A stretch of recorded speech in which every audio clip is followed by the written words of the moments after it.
And you're live. Okay, this is Committee of Conference on the FY 2022 budget. We're starting a little bit late because we just got off the floor. And we have to go back at 1. And I have to move a bill out, so we have between now and 12:45. And we have a number of pieces of language changes that we need to kind of get, we need to wrap up. And then I believe that we have some final information on figures that tie into other bills, S62 and H159. So we want to make sure that those bills reference the right amount of the appropriation, and we can hopefully get that closed out. So the first question is on the PCB language. We had gotten confirmation from the House, from the Senate Natural Resources and Health and Welfare that the additional changes on the statute in terms of release was okay. But I understand from Representative Hooper that that may not be the case for the House Natural Resources Committee. I'm not sure which committee is reviewed it and had, because it was approved by the Education Chair. So Well, if you could clarify what you're asking be done relative to the PCB testing language. so to be, I don't know if people could tell that I was looking for the piece of paper that I carefully printed out so I would be able to talk about this, and I have failed in my search, which is just so aggravating. And let me just pull up on my screen the document. Try to see the document. I just sent you a copy of it if that's helpful. I don't know. Thank you. From you, Steve, it's not here yet. So the House is fine with the PCB testing language. It was the change in the, here we go, thank you. It was the change in the other language is the definition of the release that threw us for a loop.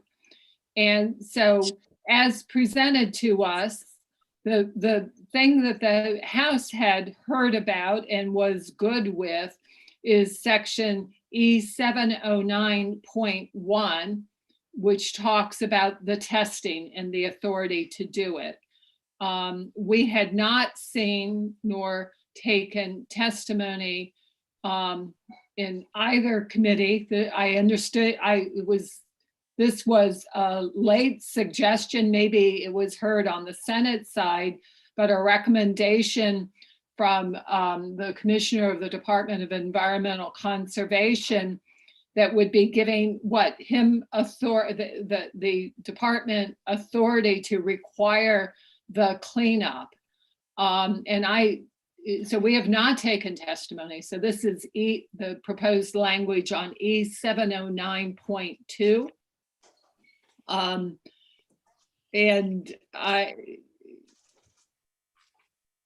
So my concern is that this is changing statute that gives the authority to the Department of Environmental Conservation, as I understand it, to compel cleanup.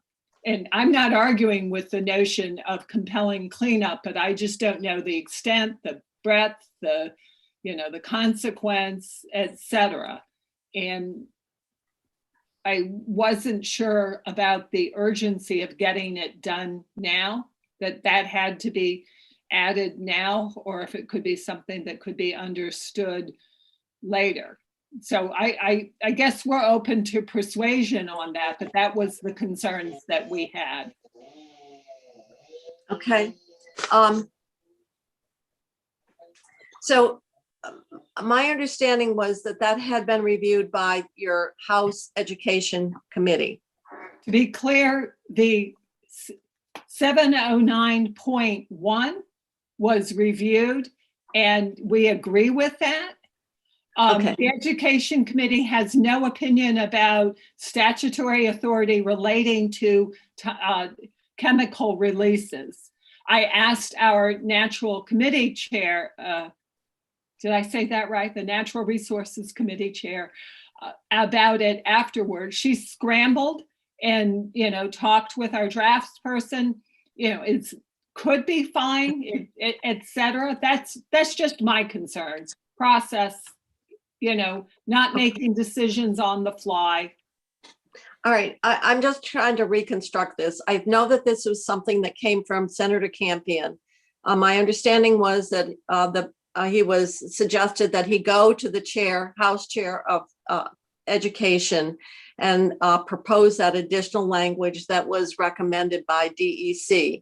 And I thought that we got a communication back, and maybe Steve Klein can refresh my memory on it, but that in fact he had gone to House Ed with this proposal, and that it had been agreed to. So that's why I'm confused here.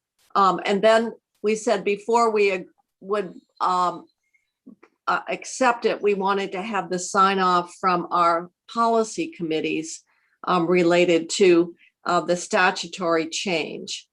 And so it seems to be where, and we did get the sign off on the Senate side, but obviously not on the House.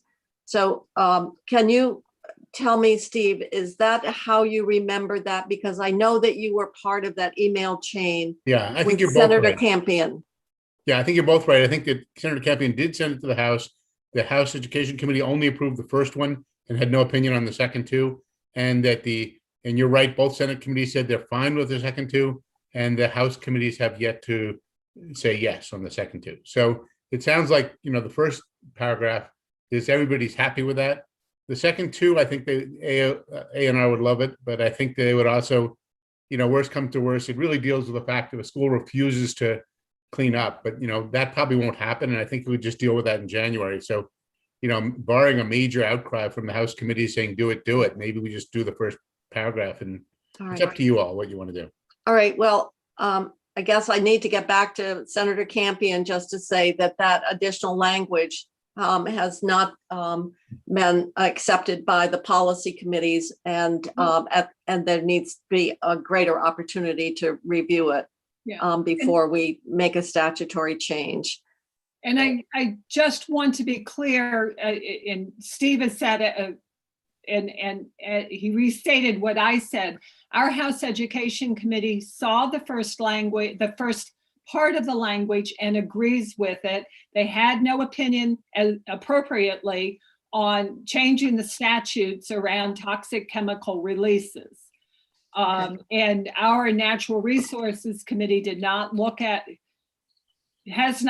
at it. The chair scrambled and tried to understand, and her advice, as well as the folks in my committee who are responsible for this portion, are all saying, doesn't strike us as urgent.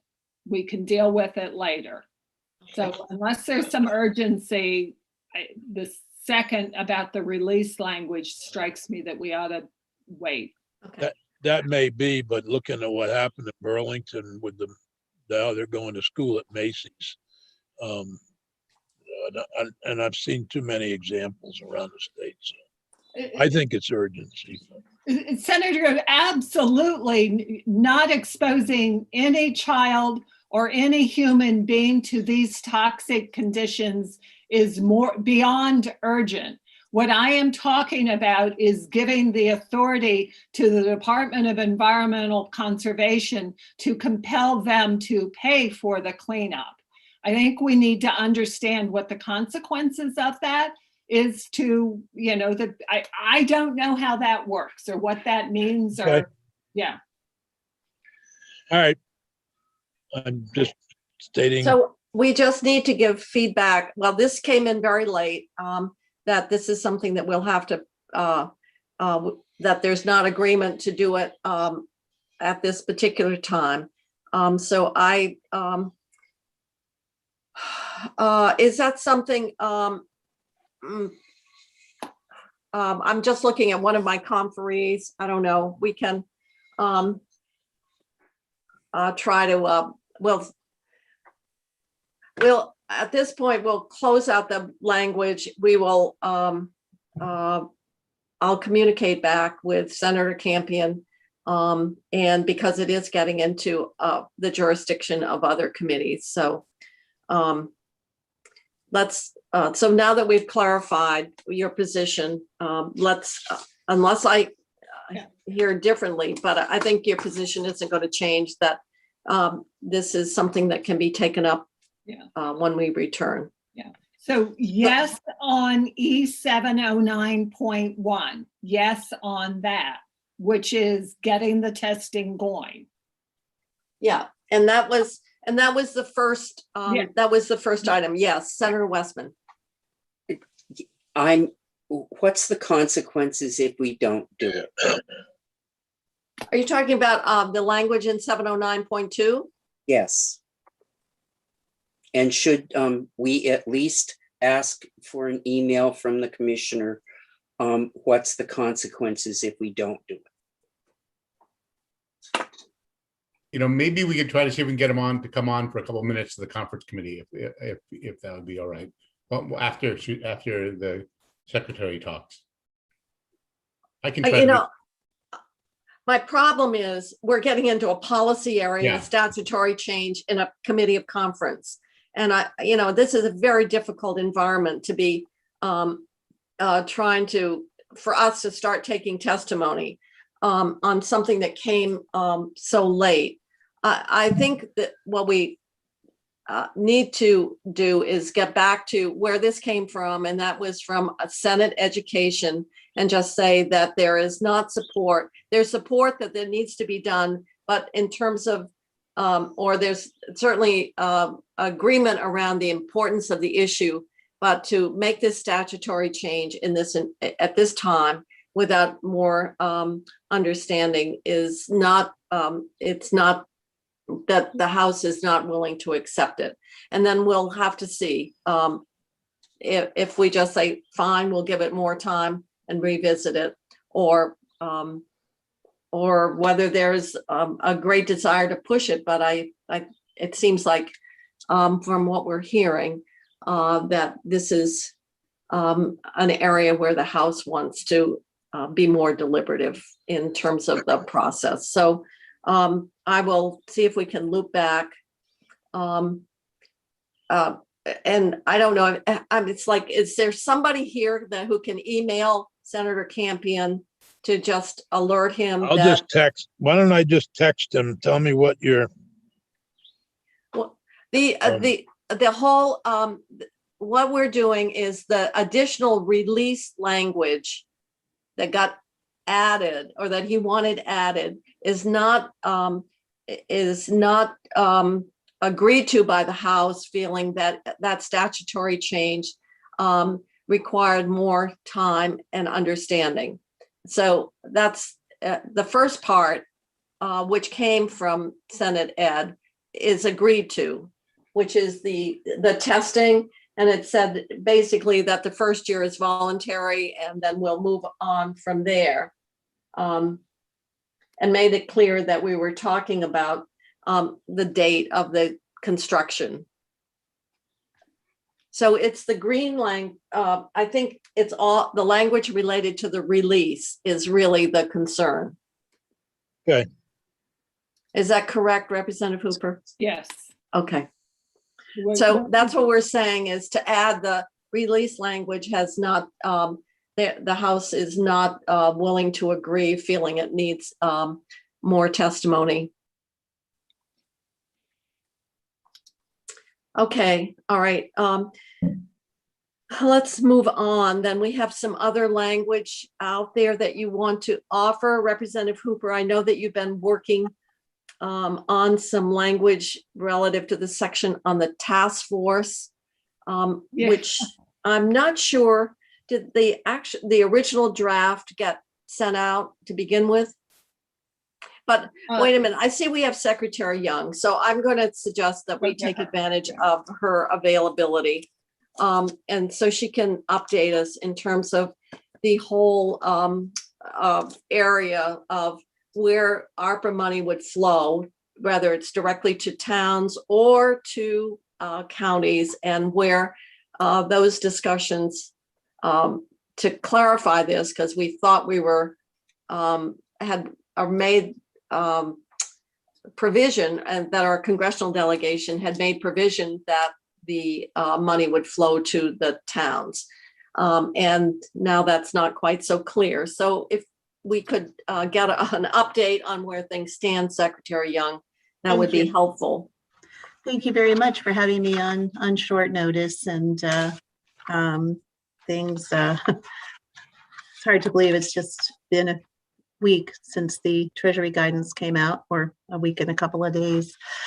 So to bring you all up to speed, Committee of Conference, when the Treasury guidance came out last week on Monday, May 10, there were a number of links and documents and spreadsheets on the Treasury website. And when the bill was being, well, actually, the delegation and the state, along with Connecticut, Rhode Island, and Massachusetts, worked through the course of the debate on the HEROES Act back in 2020, and then the fiscal year 2021 Reconciliation Act that was under consideration by Congress as they were debating federal relief and money going to counties, towns, and states. And each step of the way, our delegation and the states that had counties that are not like general purpose, full service units of local government, but are really special purpose units of local government, advocated that in those cases, in those states, for those counties, that the federal dollars would flow through the state and would be distributed on a per capita. The way the law was written, ARPA, is that for that county money, the total amount would be allocated to the towns and villages within the county on a per capita basis. And so that was been what we've been planning for and what our expectation was. Again, going back to when the Treasury guidance came out, there was one spreadsheet on the website which basically showed the county by county allocation for all of the counties in the United States. And Connecticut's counties had an asterisk next to their amounts, as did most of the Massachusetts counties and the Rhode Island counties, who had advocated that they did not have general purpose units of local government in their counties. But Vermont was missing an asterisk, which both the delegation staff and my staff felt was probably an oversight.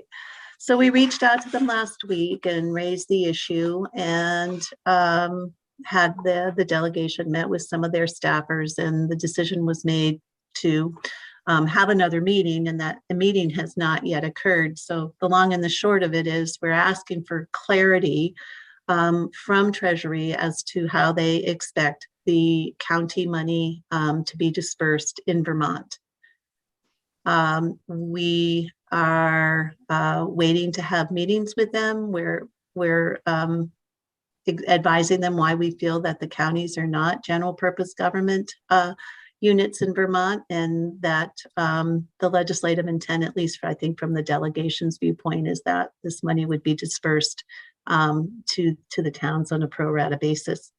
So here we are, and you're at the end of your session, and we're still waiting for a meeting and for some further conversations with Treasury.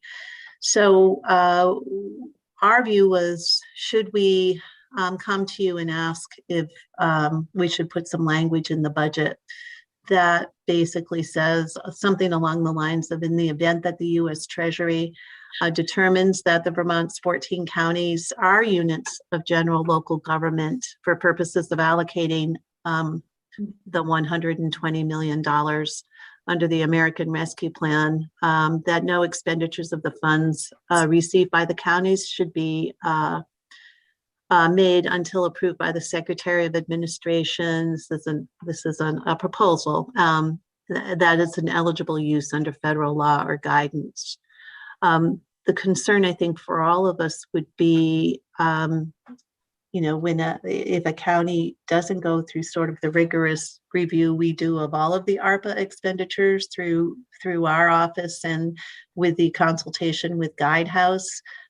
If money is spent for other than an eligible use, there's a payback provision, and that, if a county doesn't spend consistent with federal law, they may be facing a payback provision, much like the states and the towns will under ARPA. So I come to you with that today, whether, a contingency makes sense. We think it does. There's still a question in my mind as to who and how a county would apply for the money. So should the Treasury determine that this should go to our counties? But again, I think that's all TBD at this point of our conversations with Treasury. So that's a very high level update as to where we are and a recommendation as to how we might want to move forward to ensure that the money is spent consistent with the federal law and uses. Secretary Young, we had concern about this, and that's why we had funded the RPCs and the League of Cities and Towns to provide that kind of guidance and assistance that in this case, towns would be using it for permissible use, and also to help them envision how this spending could support long-term investments. And so there was obviously, if it went to the town, that issue around permissibility was there. It's still there if it moves to the county. I guess my question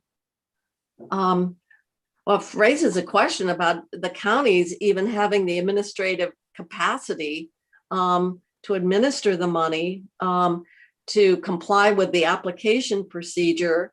It just raises a whole host of questions. And one of the things that I raised, and that was back when the ERA money came in, we had worked out an agreement with the counties so that it came to the state.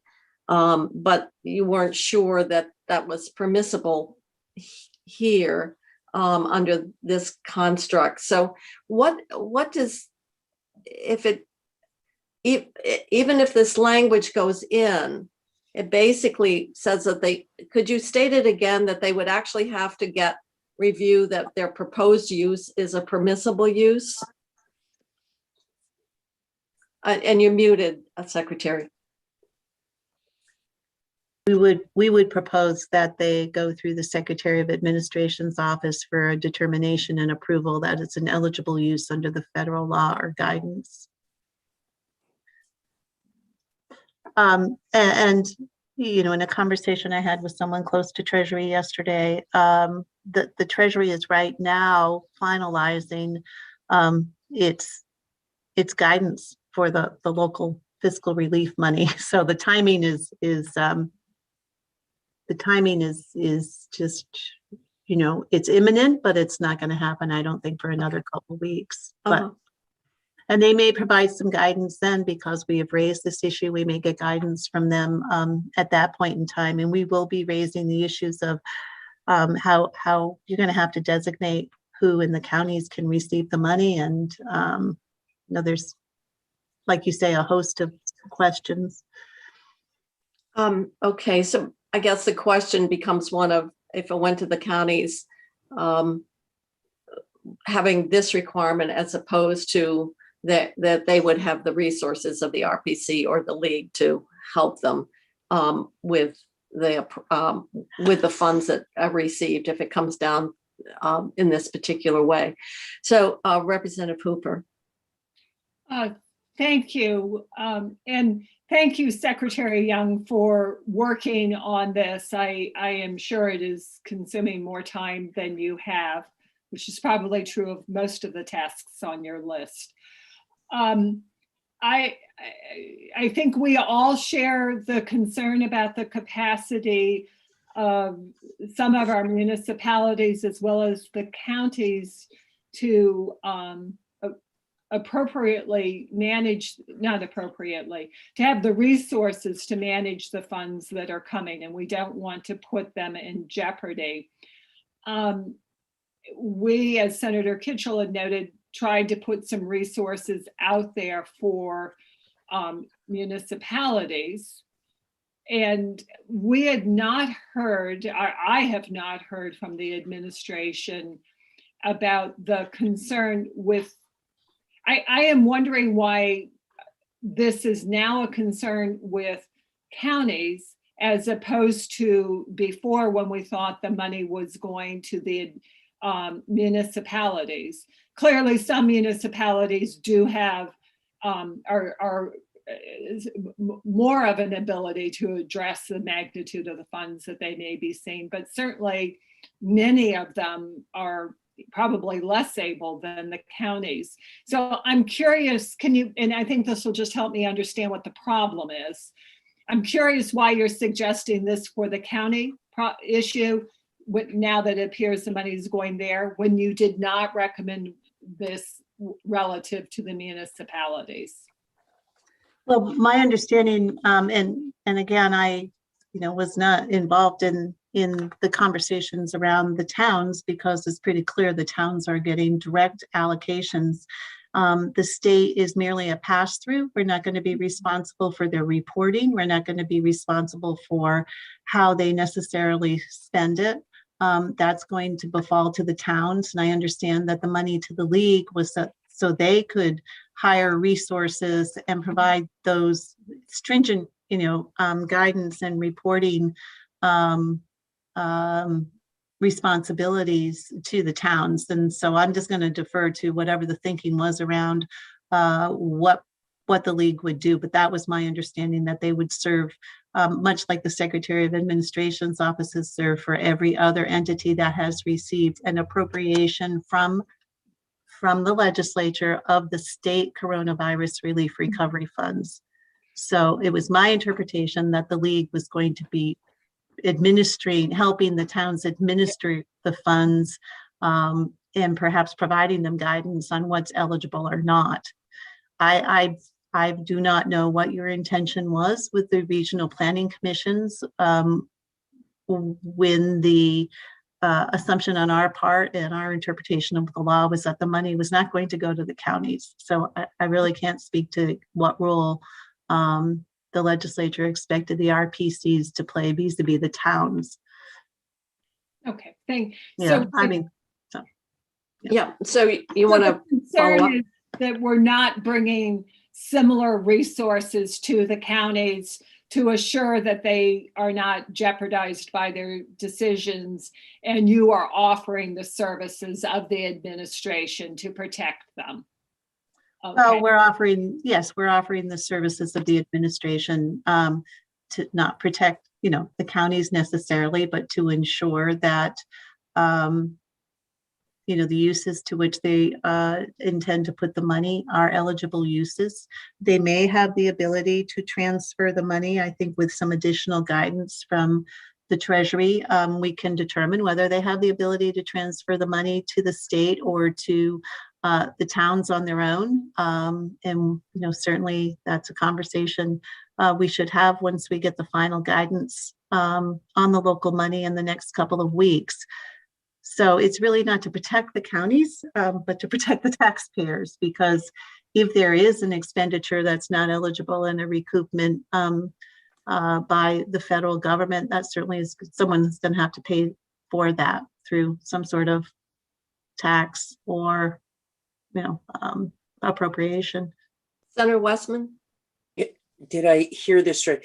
So the money going to the towns goes directly to the towns and bypasses the state. The money going to the counties, No. is that not right?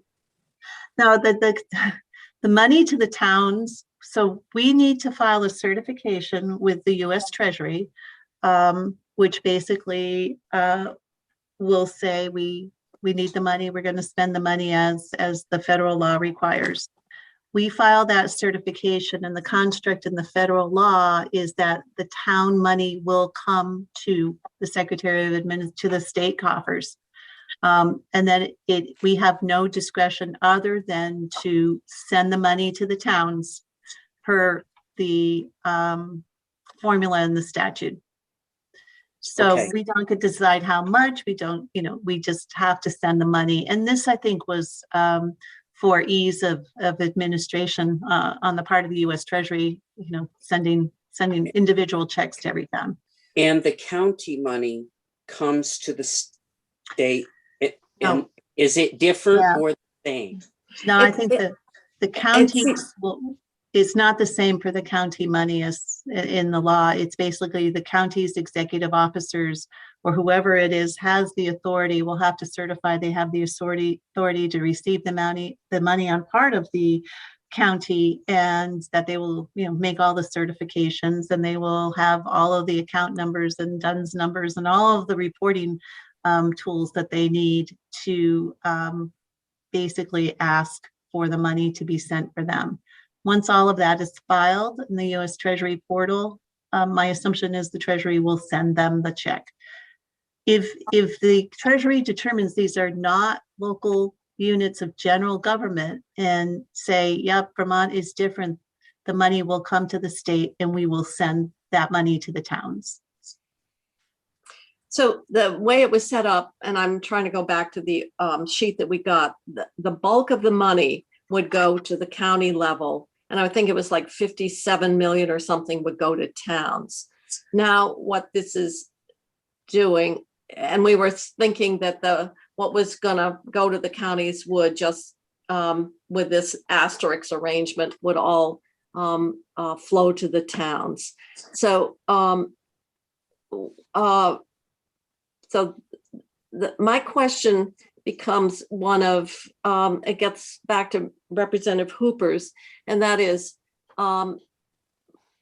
how much of a gatekeeper, how much consultation, because it could very well be that the league who is getting paid, or the RPCs that were paid to help towns think about projects and how to, use the investments in a long-term way. And I don't know, we've had some that were interested in solar projects to reduce energy costs, et cetera.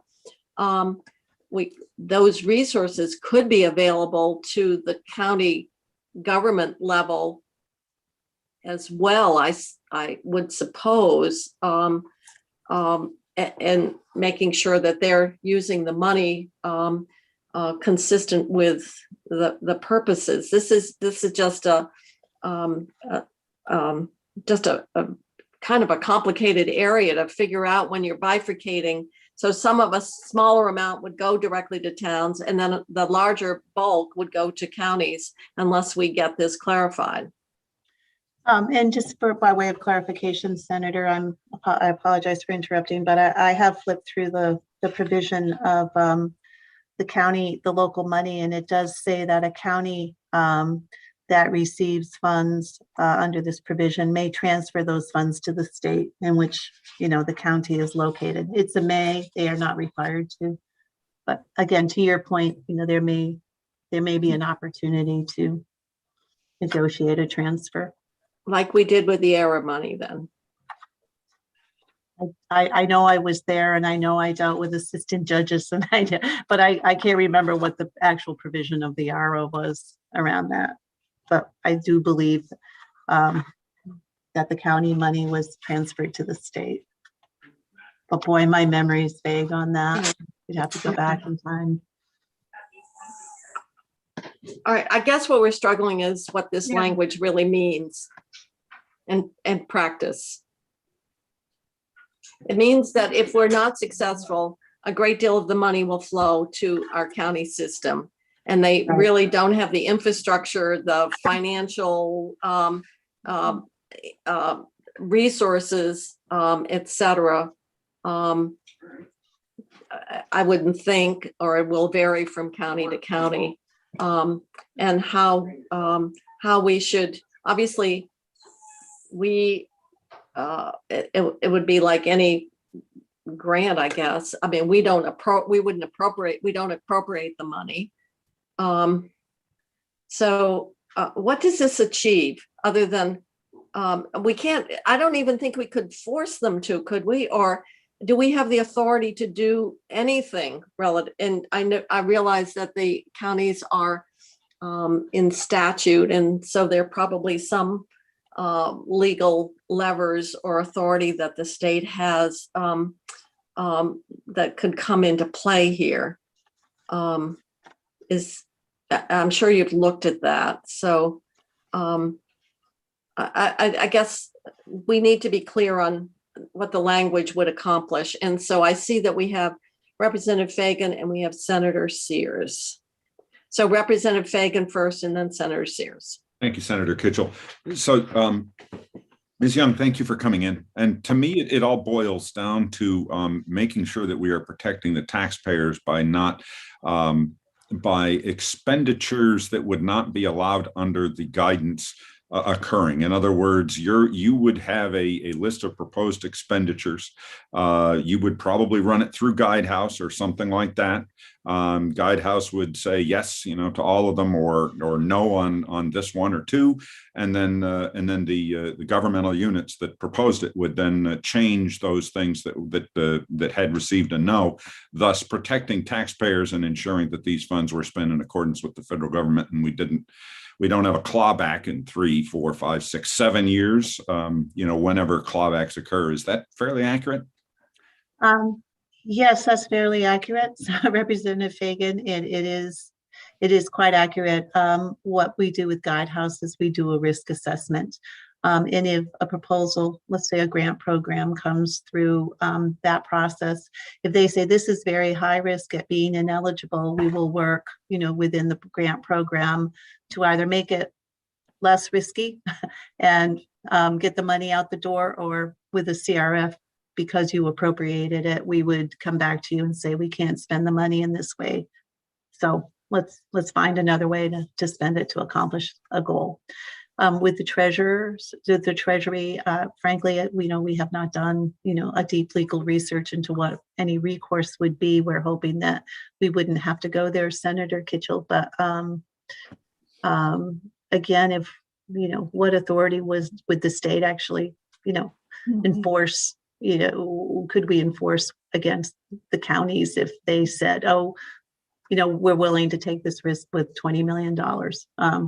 Then we'd have to, I guess, consult with them and talk about it and find a path forward. Senator Sears and then Representative Hooper. You're muted. I missed part of the meeting because I got tossed out because of unstable internet. I just wanted to make clear that from my perspective, the major county expenditure that I would see would be one where the county-owned courthouses, and that could be done through the institutions process or the appropriations process. So I don't know what other county issues would arise. There may be something like, I can think Essex County, where we do provide certain general fund money to help them with law enforcement, because there's so little law enforcement up there other than the sheriff. So, there may be some of those types of things. Well, and they may have to work out some kind of distribution to the towns within the counties as well for projects, because that's a lot of money for minimal county presence that we have. But Representative Hooper. Yeah, I think it is a thoughtful and appropriate response for the administration to offer this service. And it would just be helpful to see some language on what we're considering. So, how when you write things down, you see. We have a draft in writing. It's very simple, and we'll get it to you as soon as possible. I just wanted council to look at it. And I also would say, if to your point, Senator Sears, there is a provision in the law that would allow a county to transfer the money to the state if they find they don't have eligible uses. That would be one option. And then we'd have to do a little further research whether the state at that point would then have to distribute, what's returned to the towns, or I assume that's what would happen if a county decided to transfer their share or a part of their share that they couldn't spend on eligible uses to the state. So, Okay, Representative Hooper? Yeah, and a concern I have is our jealousy of the power to appropriate. And I understand that as this money works, it flows directly either to the municipalities or in this case to the counties, and we have no appropriation authority. If there's some way that it is then returned to the state, I would like us to be thoughtful about who then has the authority to appropriate that money. And I may be overthinking this, but I am jealous of that power of the legislature and do not want to cede that or to cede, period. Yeah. So let's look at it and figure it out. Yeah, no, we'll take another look at the law. We may come back to if we do get any, if the counties get their allocations, if the counties say we can't spend it all on eligible uses, we're going to transfer it to the state. What I just don't know yet is if the law says the state is required to give it to the towns per capita formula or not, and that's an open question, and it may be right there, in front of me in the law, but if it's not, then we'll have the money and we'll let you know that if we're not required to send it to the states, we've got extra ARPA money. It's conceivable that the towns within the county would petition the county governance structure to Right. Negotiate funding Right. in that way. If I were a member town of the county, and like St. Johnsbury, a very large town, I might want to go to the side judges and say, this is how we could use some of that money, and they end up almost as the appropriating entity for the municipalities within the county. But that's yet to be determined. And I feel somewhat badly that I have not had a chance to contact the league or the Side Judges Association. I am going to make a call to both of them before I was asked to come in and speak to you. But I felt it important to just put it out there that this is the status of our discussions with Treasury. We don't know where they're going to go. We won't know before you adjourn, and to have some contingency in the bill until all these answers are obtained just seem to make good sense and seem to be a responsible approach. Well, thank you. You're right. Having this level of uncertainty at this point, it's hard to. You can't predict the outcome. So if Right. you want to have some language that you want to propose, then we can have some discussion. And I would suspect that maybe we actually have people listening who are either from this from the Side Judges organization or obviously from the league. So you may be hearing directly, Secretary. But yes, well, the league certainly knows how to get a hold of me, and I do have Judge Anderson's contact, so I appreciate it. I guess We'll maybe if the money goes to the counties, we'll find that some of the improvements to the county courthouses that they've identified will have a funding source. But all right, well, thank you for the updating us in terms of So basically, so far, Treasury said not having Vermont asterisks in the way that other states were was not an oversight, that there was a basis for doing that. I was not privy, I was not in that meeting, but the sense I got was it is a question of interpretation. And, they're looking at a census definition, and we're basically looking at the definitions in the American Rescue Plan and the exception for those units of government that are not general purpose units. So, well, and we just haven't, taken that deep dive with them, had that opportunity yet, but it's imminent. Okay, thank you. Any All right. other questions of Secretary Young? No, all right. So we'll look forward to the language, and thank you. you. And I'm sure you'll be getting some phone calls. I'm sure it will. Thank you for that. All right. Have a good day. Bye-bye. Yeah, thank you. Okay, so there's always something that it seems to be coming up the longer we're here.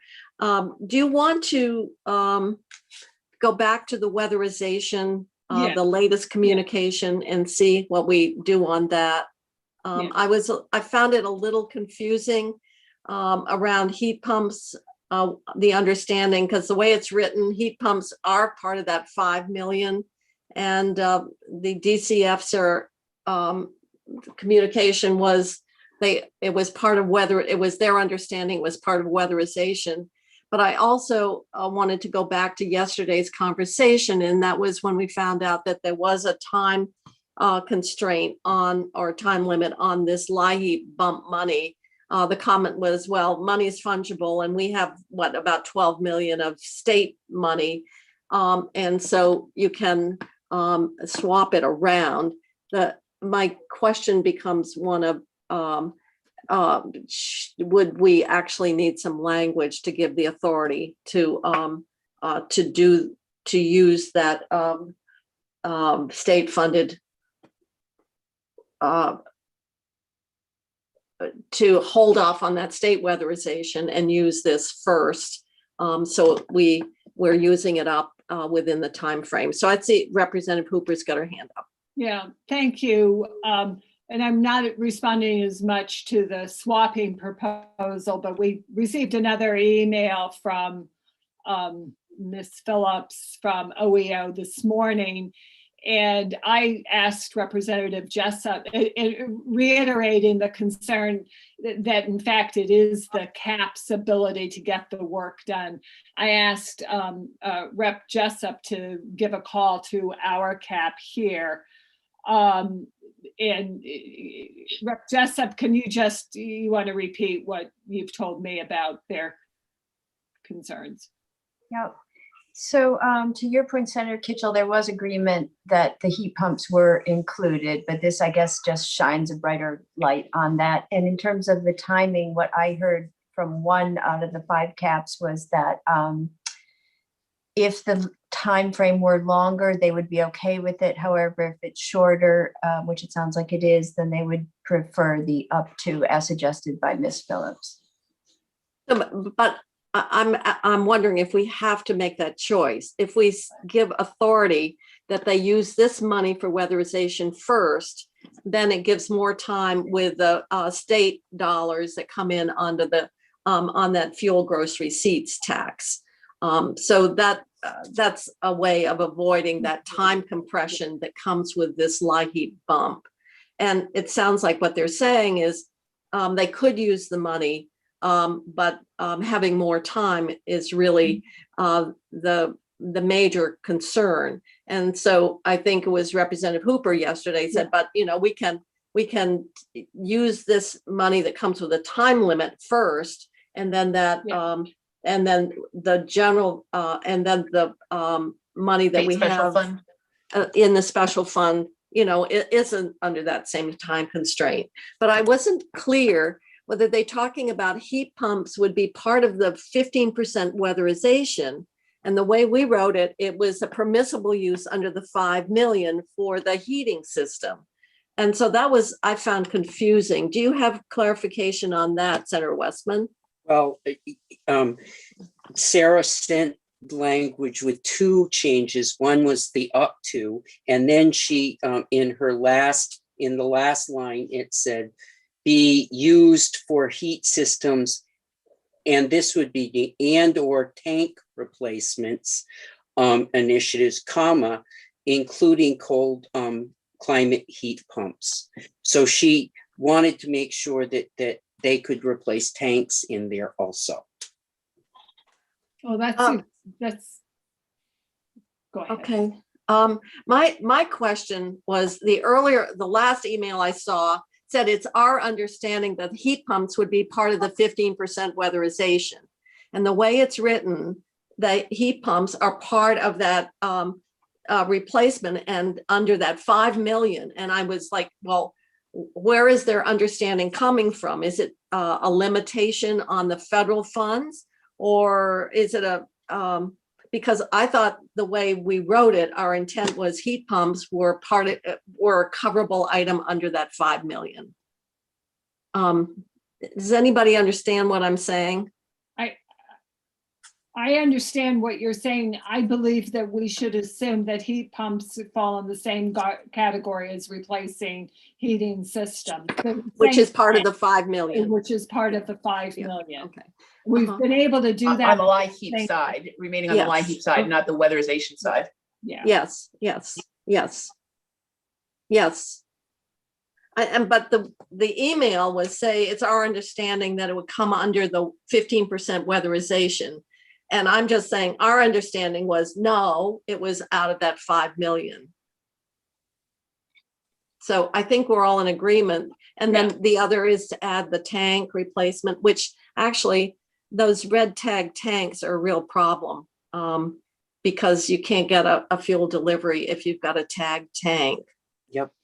Because of the environmental risk. So Yeah. Representative Jessup, you have your hand up? You just said what I was going to say, Senator Kitchell, right? For what it's worth, one conversation I had about this was the fact that it's not so frequently that when doing other work in a home that CAPs are encountering the red tank, but when there is such a spill in a basement, it's a real disaster. And Yeah. so if they're in a home already and they can take care of it, they would really welcome that opportunity. And so they were happy to see this addition of tanks specified. Okay. All right. So unless we hear there's a problem, Well, just to be clear, the Yes, heating Stephanie. system replacement is part of the weatherization. The 750 that we have in the budget for replacing and repairing home heating equipment, that's part of weatherization, not part of LIHEAP. oh, is okay. But I thought the email that we got from the agency regarding the LIHEAP bump would suggest that there was there's no limitation on it, but it's all has to be out of weatherization. We cannot use. I just wanted to be clear where the current, the baseline for heating. I know system that, replacement but if we Yeah. were to, my question is, if we were to say we want the 5 million out of the bump, can that be paid out of the general LIHEAP funding, or is there a requirement under LIHEAP that would have to come out of the 15%? I don't have the answer, but we'll have to find out. That's the heart of my question is, out of that 26 million, if we want to do the heating replacements, of which we were told there's no limit, does it have to be under that 15%, or can we just use general LIHEAP dollars for that purpose?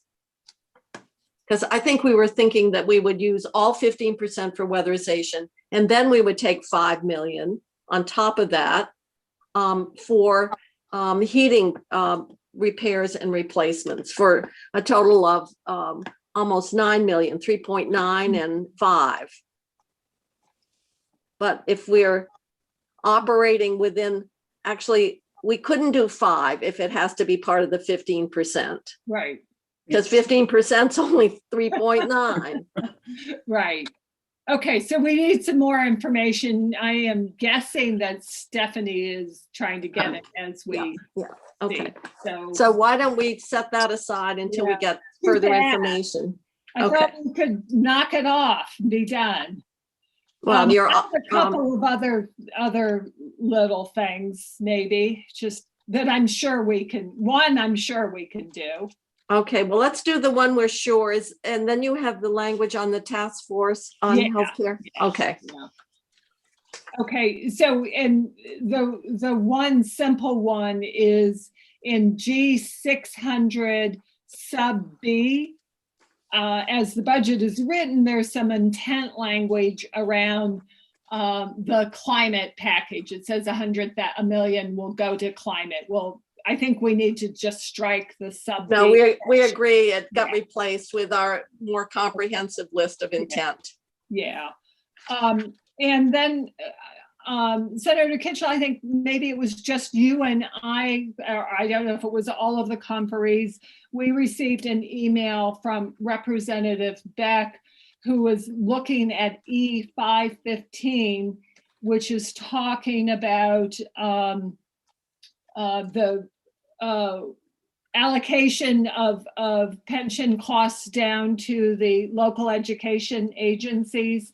And he suggested replacing local education agencies with employers, because as written, it would cover the privates too. Okay, so what he's saying is the language we put in related to OPEB.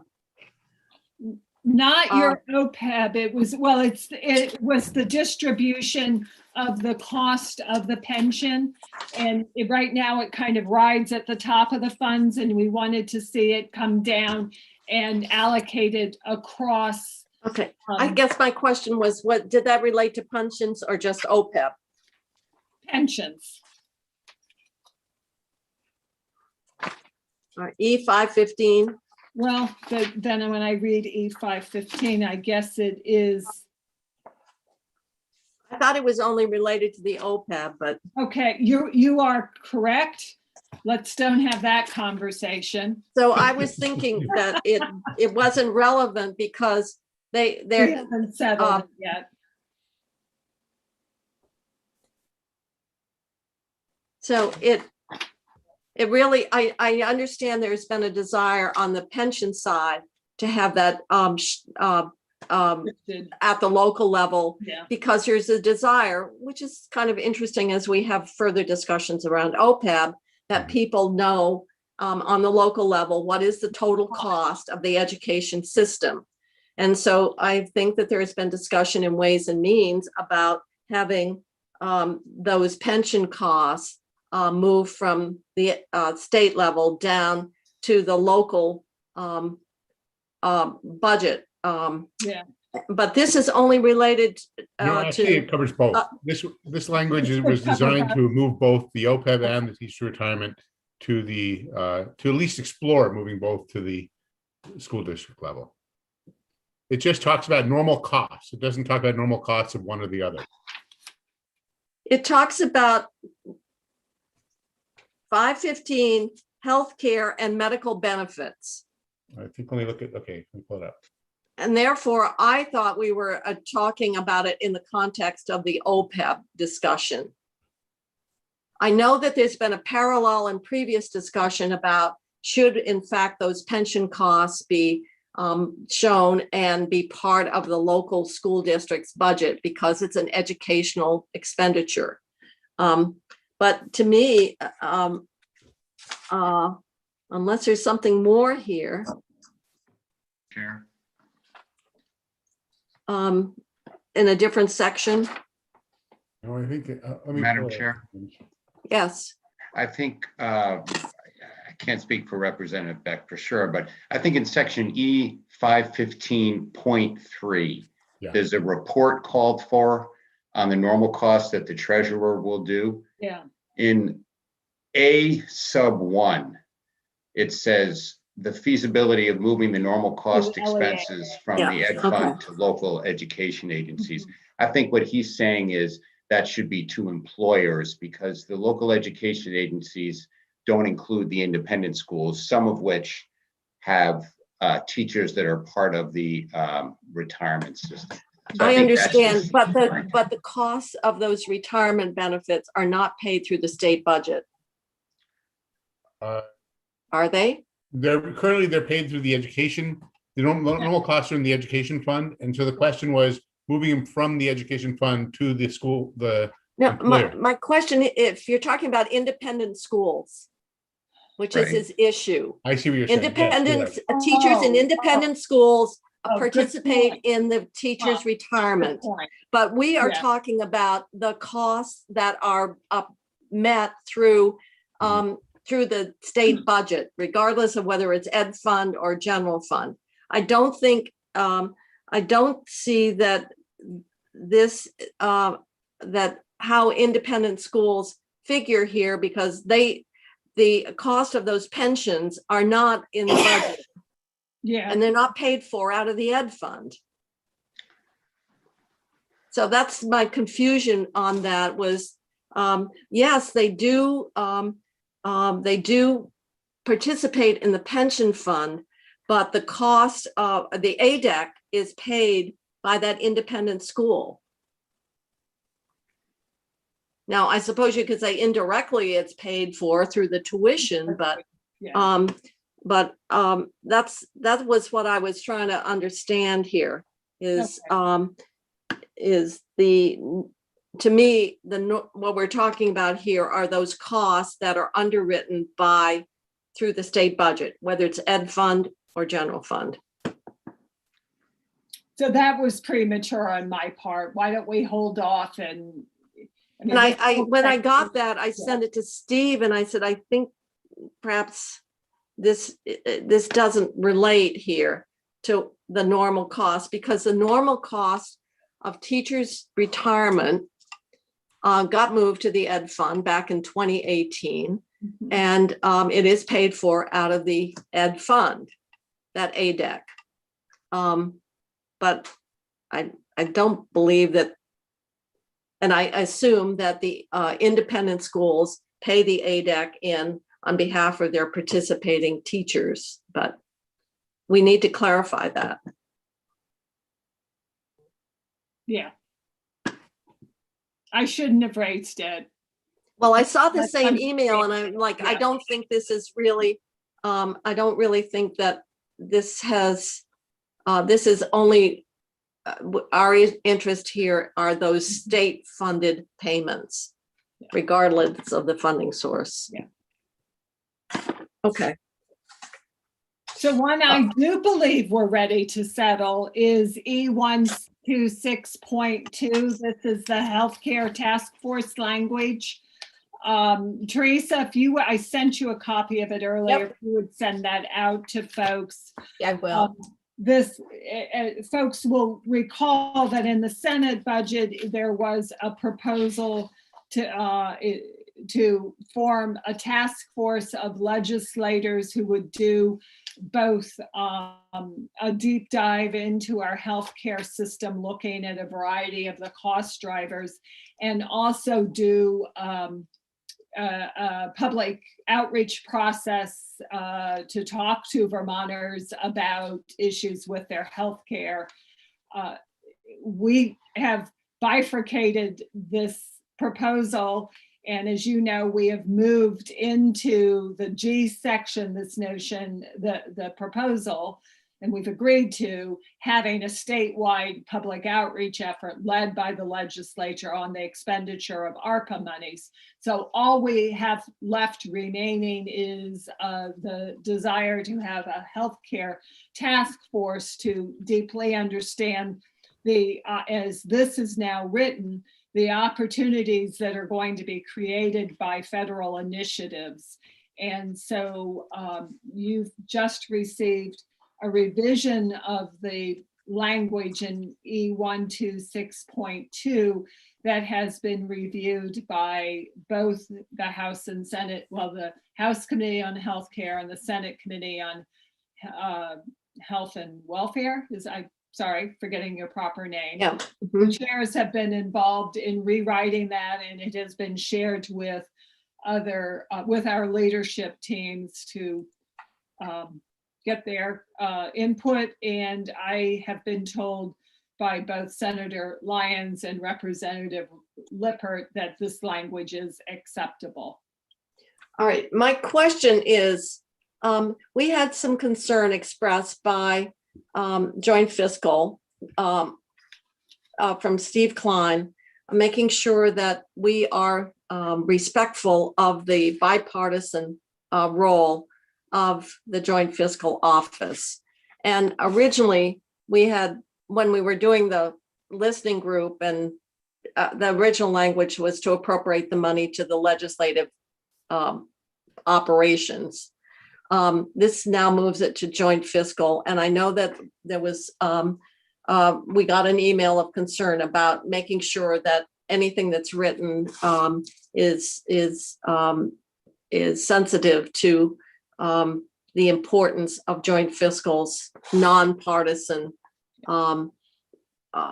responsibility. And ethics. So my question is, if you could identify in this, the language that you feel that we have adequately addressed the concern that was raised, that we as joint fiscal committee members want to be very, very careful about any kind of compromising that important role.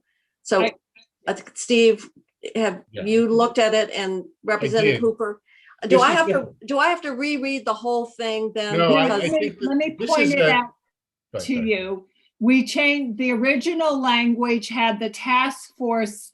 To my read, the task force was helping JFO select the person. We've removed that language, so you will see nothing about that in B, which is where that lived previously.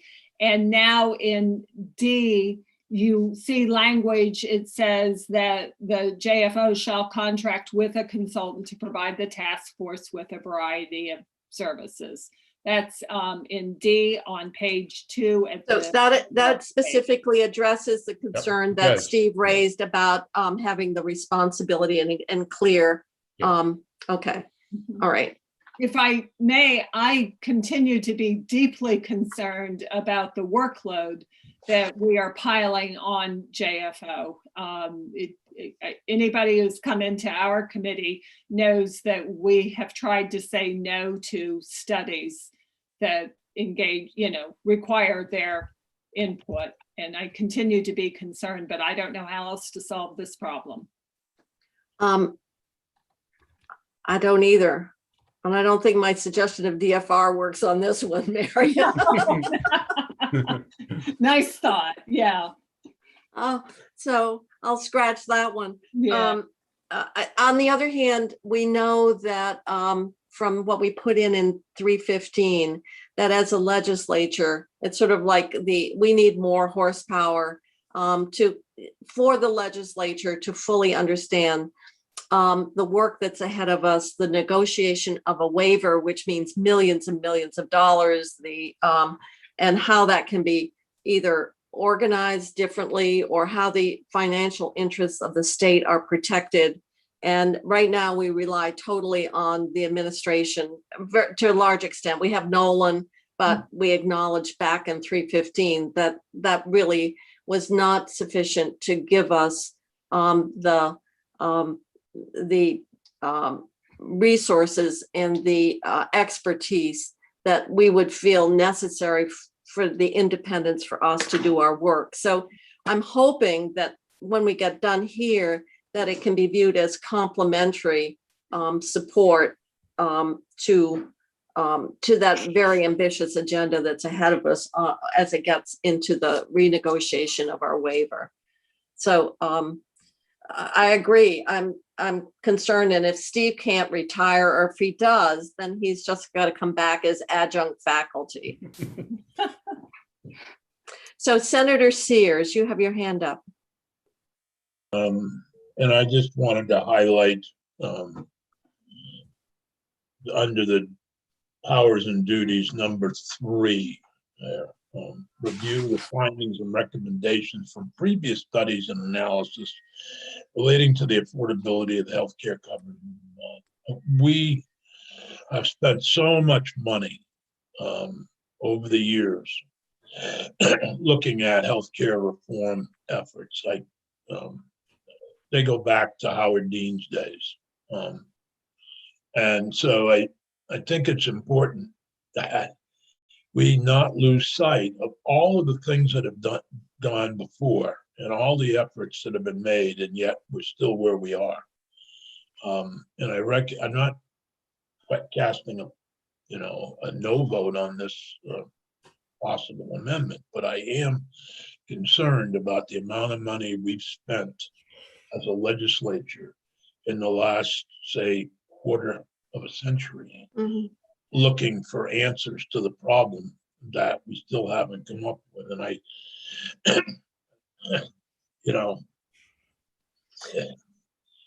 Well, there's a long history here, and I appreciate that. And I think you were secretary of the agency when some of these studies were done. So I realize they're old and dusty. So it's all my fault, must Well, be. No, I'm not suggesting that at all. But, I can remember when Howard Dean pulled a sheet over the healthcare reform efforts way back when. And I hate to keep going down that same rabbit hole. Well, I understand. On the other hand, we've got sort of an iterative process, and we've got some major decisions ahead. We created a number of years ago, and I was part of that, and now, and I was part of its elimination. We had a legislative office of healthcare reform to give us some additional capacity. And we felt that that wasn't working, that it would be better to sort of have a more ad hoc as the need arose. So I think this is just the latest iteration of how do we give the legislative branch the necessary policy and analytical resources so that we can feel like we're getting independence of information or a validation of information as we move forward on healthcare reform. It does raise the question, though, of whether we need to create a new committee, or we created years ago the Health Reform Oversight Committee for some of this work with the committee chairs, and whether we need to create a new committee, or maybe we should be looking at, I don't know, I'm just looking at this committee relative to something that we've already created. And maybe we'll just make the membership consistent. I have no idea, but, or maybe we should get rid of that. One or the other. So Representative Hooper has her hand up. If I may, I want to be clear, this is not, what you have before us is a rewrite of a Senate proposal. If the Senate is interested in striking E-126 altogether, I am fairly certain we would be in agreement with this.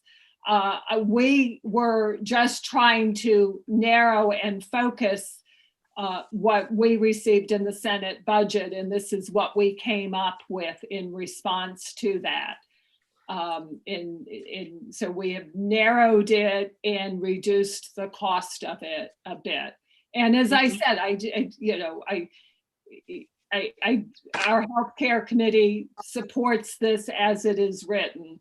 But I just wanted to remind you that the Senate is the one who proposed. Well, thank you for that reminder. Sorry, couldn't let it go. But now we've got back to the creation of the Healthcare Authority under Governor Dean, and now we're up to here. I'm going to, and this has been reviewed by by both the Speaker's office and the Pro Tem's office. I think what we have here is are changes that really reflect and be clear that we're respectful of the role that joint fiscal office must take.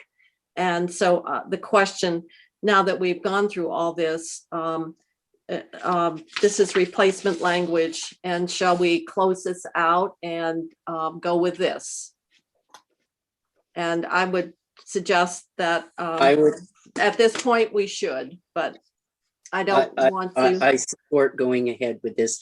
And I think the healthcare efforts went back even before that.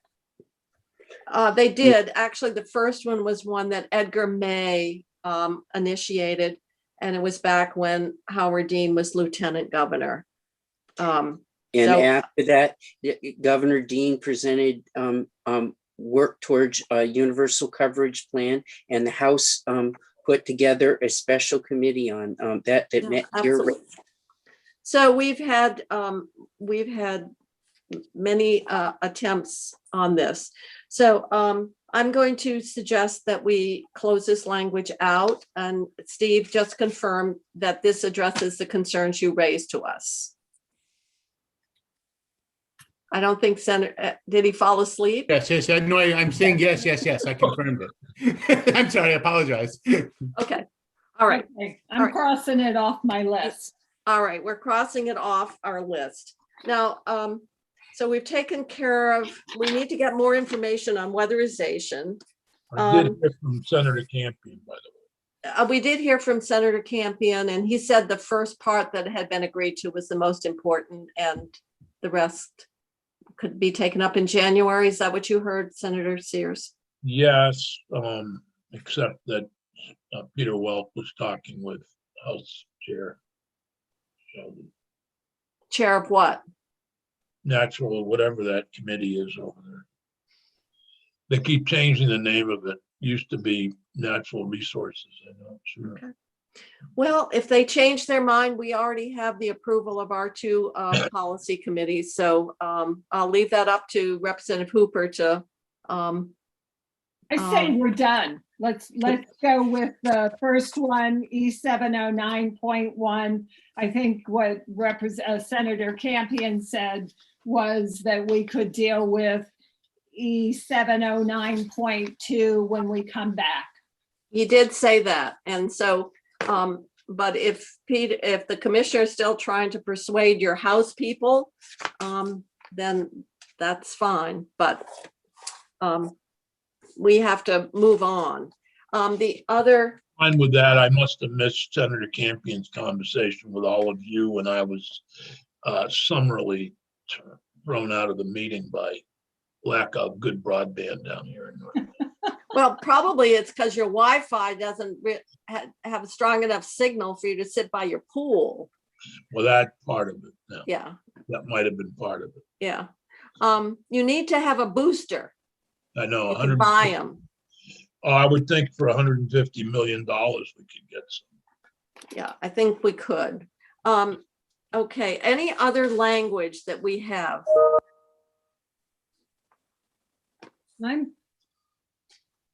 I'm sorry, we're down to 2 or 3 things. We're down to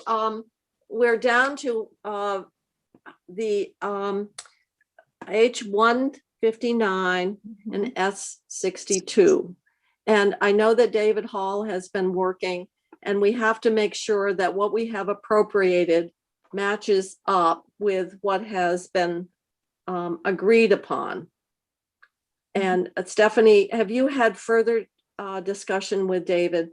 So I understand the piece, I think I understand the pieces are H159. I'm not clear on where the S62 new remote worker piece is landing. That's the outstanding piece as I understand it. And then the other piece I'm a little unclear of is S79, which on the House side had money for VHIP, but the VHIP money is in this bill in the budget. Mhm. And if you are going to go forward with a VHIP appropriation, where the language about the program would be, and then, you know, those are the sort of pieces Well, And then we let me- also, I just wanted to understand we have money in for the bylaw modernization if that bill is going forward as well. So there's pieces in this budget that relate to those 3-4 bills. Okay. I can't answer about the bylaws. That was 101. Yeah, So we've passed that out, I think. It is over to you. I'm curious if RPCs could still help with bylaw modernization regardless of what it says? Question mark. So does that matter? I don't know if it does or not. I just wanted to make sure that if you wanted to leave the money in, if there's something changing in that bill. And so we do need to reconcile the money with S79. So there is money in there. So we either need to take it out of here or. Well, S79 is, we had 400,000 one-time general fund appropriated, Mhm. and anything else was brought into the budget. Yeah. Is that where the VHIP was, Stephanie? The VHIP dollars on the Senate side have always been in the budget bill. Yeah. The House, I think, did ARPA dollars with VHIP and a revolving fund, but you can't do the revolving fund with ARPA dollars. So you know what, if that other bill doesn't move, we don't need to have policy, or we don't need to create Through VHIP. official, I mean, we've been funding this initiative through Yeah. ACCD. So I'm not sure that You an need official language with it then. creation is really that critical, because it seems like we love to create and have a program for every different idea, but we've moved, I think it was over 8 million of CRF money for this purpose. So I guess my question is, even if that bill doesn't move forward, that gives official creation, that wouldn't preclude our keeping the 5 million in the budget. No. And then also going back to the 650 for the bylaw modernization, it's the language that we have in right now, and we can change it. We were doing bylaw modernization consistent with specifications enacted in the 2021 legislative session. So we can change, we can take that out and Yeah. still. Mhm. Yeah. Okay, yeah. Second half, yeah. Okay. That would be good. And then, and then the other S62 was Yeah. agreed upon, and that had, it ties back to the budget. We had $1 million in the budget for new and remote. And I believe what S62 impact would be that there was 500,000 for the new worker, 150 would be appropriated for remote, but that money is not that would be a study to really evaluate the outcomes of the program, because there seems to be differences of opinion around the efficacy and there are people that would describe it as wildly successful, and on the other extreme, wildly a waste of money. And until we can get a better handle, so I believe there was the 150 for that, and that was in S62. Well, it will be an S62. It will be amended today to provide for that. And just to be clear, so the 500 for the new worker and an additional 150 for remote workers, but not to be dispensed, allocated until that study is done. And Senator Kitchell had the brilliant idea of asking the Department of DFR, Financial regulation. To conduct the analysis. They have agreed to do that. And the cost of doing that will be taken out of the 150 that is being held for the remote worker program. So to be clear, do an analysis. DFR said it could do it. And if we learn that it is wonderfully successful, then what remains of the 150 can be allocated out to the remote worker program. And So I- we will be appropriating the 650 in this bill with the right reference to the S62. This is also going to start as ARPA, but be one of the ones that would be switch. substitutable with the end of year money to change it to general fund. So we don't have to worry too much about the source of the money for the study. And to me, it's consistent with what they did in H 159, and they reference back to the budget. So as appropriated. So Yep. they aren't carrying the appropriation in these bills. They're in Okay. the budget, but Okay. they have to be the same Yeah. amounts. And Yep. just for my members and any of our members who are watching, the Commerce Committee is going to offer that amendment. It's going to be subject to appropriations. And because of that statement, I didn't feel that we needed to take testimony on it in our committee. I mean, we're having a shot at it here. We've already talked about S62 previously and made our amendments, but if it's subject to appropriations, we're managing it here. And I hope I'm not disappointing you, but I thought that it would be better if Commerce offered that amendment than us. So that will happen today. Okay. So we're going to operate on Cosmic Trust that what the two committees agreed to is what we will reflect in the budget. And that is the 500,000 for new, 150 for remote, including a study, an evaluation in terms of the performance of that benefit. And that would be done by DFR. I'm glad, Representative Hooper, you were able to confirm that that idea was good. We wanted to have an independent entity. We didn't want to give it to joint fiscal because we know you've got your hands full and your pants to hold up. So that was something that got put together. And the only other question I have is what happened with the CTE? We are carrying CTE on our sheet, and I know that that was a topic of discussion. And do you have did that get agreed to? So the note I have from David Hall says S62 does have 400 in live appropriations for adult CTE grants. Okay, And so I don't know what the source of that is. And then he also says all the UI language from S10 is also potentially coming into S62. I don't know. yes, that's right. Yeah, Okay. okay. Yeah, that's how Okay. it's coming. It came back from the So House. do Is it- you want me to do you want to put the CTE appropriation into our bill? Yeah, we have it. You have it on our list. It's in yeah. Raspberry. And you had 500,000 just sort of allocated, but Yeah. it's 400. 100. And so I will tell David that it's going to be 400 of ARPA dollars in the budget bill. Okay, all right, And I'll give him the references for it. all right. That would be good. Okay. Okay. Otherwise, I think that they did make some changes between, for example, Better Places, and there were a couple of areas that. Yeah, I have those let's- caught up in the Okay, all newest right.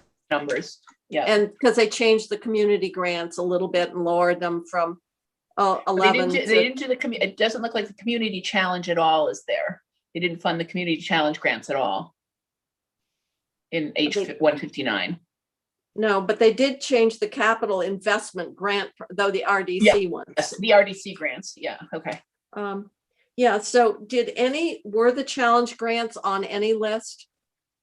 They were passed in the House version of H 159. They were not passed in this. They were passed in the Senate version of H 159. They were not in the House version of H 159. Okay, And it All right. appears that they are zeroed out now. okay, all right, all right.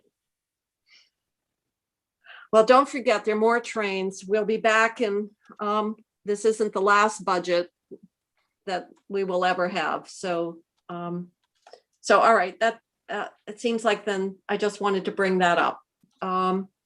Okay, just because we ought to just keep changing stuff up here. I now have an email from Representative Sheldon, who is the chair of our Natural Resources Fish and Wildlife Committee. She has subsequently had a chance to have a conversation with Commissioner Walk. She's also talked to Senator Bray and also with the ANR Council. So the House, on very short notice, has been scrambling to understand the second proposal on, what is it, E 709.2. So on the release piece. Yeah, and she is saying that she understands that it is valuable to the PCB testing program.